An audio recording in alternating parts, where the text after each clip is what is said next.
Hatutaendeshwa na madhehebu yoyote ya dini. Madhehebu ya dini na wafuasi wao. Ubora wa dini uko mioyoni kwetu. Wale wanaoamini ndio wanajua ubora wa dini yao. Hakuna overriding hapa, kwamba mimi dini yangu ndio ita override Tanzania na tamko nikilitoa ndio hilo hilo, na hata wenyewe wanatofautiana. Mimi toka nimekaa matamko 8 yametolewa na teke 8, lakini ukenda chini chini wenyewe wanapingana, matamko yale hayafanyi kazi vizuri, wenyewe wanapingana, kwa sababu waliosimama kwenye mstari wa haki wanaona ile ni batili inayofanyika.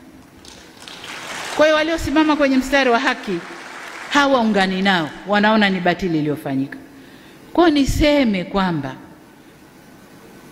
Tanzania yetu ni nchi ya umoja, nchi ya ushikamano, amani na utulivu ndio ngao zetu. Tusivurugwe ndugu zangu kupitia milengo yetu ya dini, milengo yetu ya siasa, milengo yoyote ile. Hatupasi kuivuruga nchi hii, hatupaswi. Hata kama aliyepo juu ya serikali humtaki. Kuna muda, this is a democratic country. Huyu mtu ataendesha mpaka wakati huu, kafanya makosa, semeni makosa yake.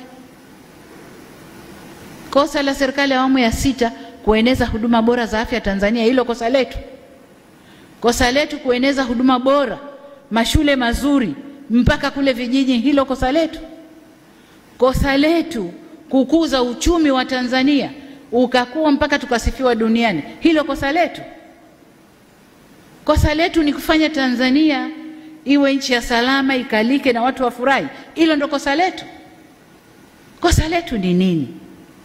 Kama mtu hampendi anayeongoza, tustahamili tu. Mioyo yote imeumbwa na stahamili. Demokrasia ipo, ataongoza, ataondoka. Kwani wote walioongoza kutoka mwanzo mpaka leo awamu ya 6 wote walipendwa na kila mtu? Nchi ilivurugwa. Sasa kama humpendi Samia, hakuna sababu ya kuvuruga nchi. Kama humpendi kwa alivyo, humpendi kwa dini yake, humpendi kwa alikotoka, hakuna sababu ya kuvuruga nchi. Katiba yetu, sheria zetu zipo. Nchi hii inaongozwa kwa katiba na sheria zetu. Hakuna sababu ya kuvuruga nchi ndugu zangu. Kwa ni waombe sana, zile sumu zinazotiwa huko, mnapotiwa sumu tumieni akili.